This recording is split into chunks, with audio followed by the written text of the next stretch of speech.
Hello Hindi medium academy में आप सभी का स्वागत है। मैं हूं अरुण कुमार यादव और आज इस वीडियो में हम देखेंगे गणित कक्षा 10 की जो एनसीईआरटी प्रश्नावली 10.2 है, इसके प्रश्न 11 का सवाल। लेकिन आगे बढ़ने से पहले मैं आपको बता दूं कि अगर आप हिंदी मीडियम से हैं और आपको विज्ञान कक्षा 10 में कोई भी दिक्कत आ रही है तो आप आरंभ बैच ज्वाइन कर सकते हैं।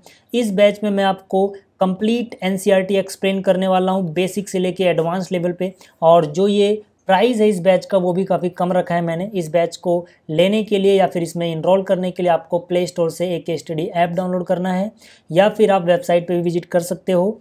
लिंक मैंने कमेंट में पिन कर दिया है। Thank you. जो क्वेश्चन है इसमें बोला गया, सिद्ध कीजिए कि किसी वृत्त के परिगत समांतर चतुर्भुज समचतुर्भुज होता है। कहने का ये मतलब है कि किसी वृत्त के चारों ओर वृत्त को छूता हुआ अगर कोई एक समांतर चतुर्भुज खींचे हम तो पक्की बात है कि वो एक समचतुर्भुज ही बन जाएगा।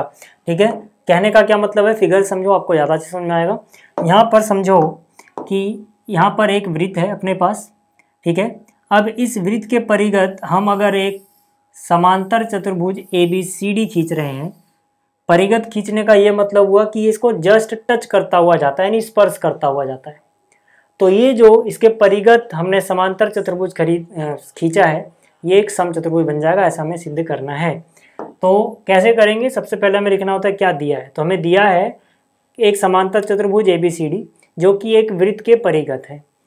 सिद्ध क्या करना है कि जो ये समांतर चतुर्भुज है इसके परिगत ये असलियत में एक समचतुर्भुज भी है। ठीक है, तो कैसे करेंगे, देखो यार सबसे पहली बात मैंने आपको क्या समझाई कि परिगत खींचने का मतलब है ये इसको स्पर्श करता हुआ जाता है। तो मान लेते हैं ये जिन जिन बिंदुओं पे स्पर्श करता है उनके नाम है P, Q, R और S। तो मैंने यहाँ पे लिखा माना समांतर चतुर्भुज ABCD वृत्त को P, Q, R व S पर स्पर्श करता है। ठीक है, इतना लिख दिया। अब इसको हम कैसे करेंगे जरा उसके बारे में थोड़ा सा सोचते हैं। देखो यार, तो इसको हम कैसे करेंगे वो लॉजिक समझ लो। सबसे पहले हम किसी तरह से AB प्लस CD बराबर दिखा देंगे BC प्लस AD के। ठीक है, जब हम इतना कर लेंगे फिर मैं आगे बताऊंगा कि उसके आगे हमें क्या लॉजिक लगाना है। पहले इतना करो। इतना हम कैसे करेंगे, मैंने यहाँ पे लिखा चतुर्भुज ABCD में। ठीक है ना, इसके जैसा मैं क्वेश्चन कर भी चुका है। इसमें मैं बोल सकता हूँ, पहले इस पॉइंट पे ध्यान दो, बाह्य बिंदु A से AP क्या है, एक स्पर्श रेखा है, और AS क्या है, एक स्पर्श रेखा है। क्वेश्चन में ये नहीं बोला गया है कि ये स्पर्श बिंदु है, लेकिन हमें ये मान के चलना है कि अगर इसके परिगत कोई चीज खींची जा रही है तो इसका मतलब है इसको ये टच करता हुआ जा रहा है, तभी तो इसके किनारे किनारे खींचा जाएगा। तो अगर टच करता हुआ जा रहा है यानी स्पर्श करता हुआ जा रहा है तो स्पर्श बिंदु है। अगर ये स्पर्श बिंदु है तो AP एक स्पर्श रेखा हुई और AS भी स्पर्श रेखा हुई। और हमें पता है किसी बाह्य बिंदु से स्पर्श रेखाएं जो खींची जाती हैं एक ही वृत्त पे वो आपस में बराबर होती हैं। तो यहाँ से मैं बोल सकता हूँ कि AP बराबर आ गया AS। ठीक है, और इसी तरह से अब मुझे AB प्लस CD चाहिए। तो AB तो पहले पूरा मिल जाए, अभी कितना मिला है AP। AB में मुझे और क्या कमी पड़ रही है, BP की। अगर मैं AP और BP जोड़ूंगा तभी पूरा AB मिलेगा। तो यहाँ से मैंने लिखा BP। अब BP किसके बराबर है भाई साहब, B से एक स्पर्श रेखा BP है तो दूसरी स्पर्श रेखा BQ है, यानी ये इसके बराबर होगा। सबका कारण क्या लिखेंगे हम, बाह्य बिंदु से खींची गई स्पर्श रेखाएं बराबर होती हैं। बाह्य बिंदु से खींची गई स्पर्श रेखाएं।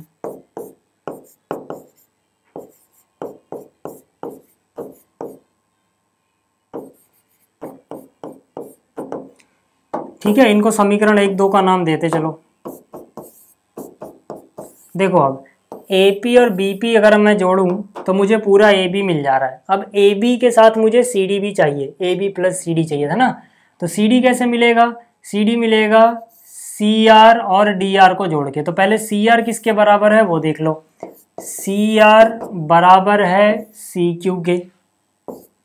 ये हो गई इक्वेशन 3।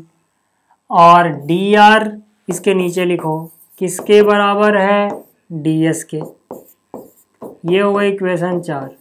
अब 1, 2, 3 और 4 को ऐड कर दो, यानी समीकरण 1 प्लस समीकरण 2 प्लस 3 प्लस 4। जैसे इनको ऐड करोगे यानी जोड़ोगे तो मतलब लेफ्ट वाली चीज़ पहले आपस में जोड़ लो और राइट वाली आपस में, यानी ये पे हो जाएगा AP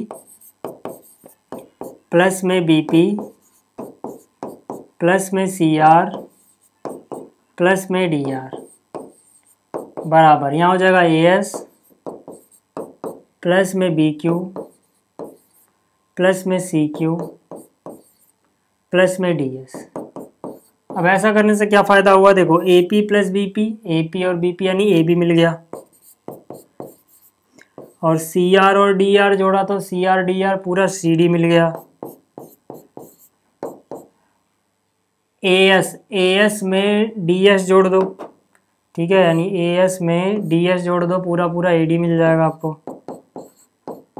ऐसे BQ और CQ जोड़ोगे, पूरा का पूरा BC मिल जाएगा आपको, ठीक है। तो ये दोनों तो हो गया बराबर। अब मैं क्या बोल सकता हूँ, अब मैं ये कह सकता हूँ कि यार किसी तरह से मैं अगर AB को BC के बराबर दिखाने में कामयाब हो जाऊं, तो मुझे पता है ये समांतर चतुर्भुज है, ठीक है। तो ये भुजा इसके बराबर पहले से है और ये भुजा इसके बराबर पहले से है, और अगर मैं ये बराबर इसके कर दूं तो ये इसके बराबर, यही इसके बराबर है और ये इसके बराबर, चारों बराबर हो गई, समचतुर्भुज हो जाएगा। या फिर इसको मैं शॉर्टकट में ये भी बोल सकता हूँ कि हमें एक तरह से नियम याद रखना है कि समांतर चतुर्भुज की आसन्न भुजाएं, साथ साथ वाली भुजाएं बराबर हो जाए तो समचतुर्भुज बन जाता है। तो ये साथ साथ वाली बराबर करनी है, यानी कहानी में मुझे सिर्फ AB नजर आना चाहिए और BC। तो AB तो ठीक है, BC भी ठीक है, इसके अलावा जो चीजें हैं वो मुझे हटानी पड़ेंगी। कैसे हटा सकता हूँ, ध्यान से देखो, मैंने AB की जगह AB लिखा, लेकिन CD की जगह CD ना लिख के वापिस से AB लिख दिया। आप कहोगे ऐसा क्यों कर दिया, तो मैं बोलूँगा समांतर चतुर्भुज ABCD में सामने वाली भुजाएं बराबर होंगी, तो CD AB के बराबर होगा। CD किसके बराबर होगा, AB के। देख लो AB ये रहा, इसके सामने CD है, तो अगर CD AB बराबर है तो CD की जगह AB लिख सकता हूँ। इसी तरह से कहानी में मुझे BC चाहिए, रहने दो, AD नहीं चाहिए, तो AD किसके बराबर है, AD मतलब अपने सामने वाली भुजा के बराबर होगा BC के। तो मतलब क्या, इसकी जगह भी BC ही लिख दूंगा, ठीक है। जैसे ही इतना हुआ, AB प्लस AB 2AB, 2 बार AB आ गया, BC प्लस BC 2 BC आ गया, तो यहां से AB बराबर BC आ गया, है ना। तो अब वही वाला नियम लगा दो यार कि समांतर चतुर्भुज की आसन्न भुजाएं बराबर हो गई, मतलब ये समचतुर्भुज है। यहाँ पे आप लिख सकते हो समांतर चतुर्भुज, लिखने का ये शॉर्टकट है, समांतर चतुर्भुज की, मैंने लिखा यदि समांतर चतुर्भुज की आसन्न भुजाएं बराबर हो तो वह समचतुर्भुज होता है। आसन्न भुजाएं बराबर हो या बराबर हो जाएं तो वह समचतुर्भुज, सम के बाद चतुर्भुज का निशान बना दो, समचतुर्भुज लिखने की शॉर्टकट है, होता है।